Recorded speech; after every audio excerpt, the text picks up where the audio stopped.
32 palito ang laman nito.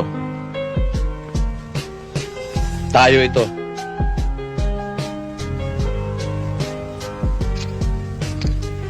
Ang kwartong ito ay ang kahang ito.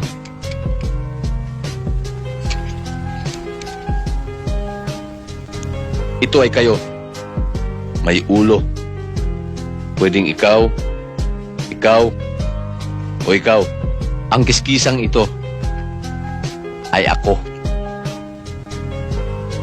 Walang halaga itong kwartong ito kung wala kayo. Walang halaga kayo na nandito kung wala ako.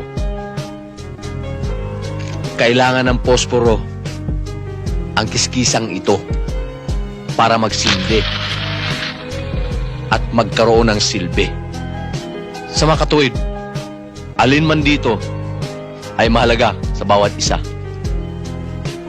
Kagaya natin na natipon dito sa iisang layunin. To learn. It's up to you to choose. Gusto nyo bang isang palitong nagsisindi?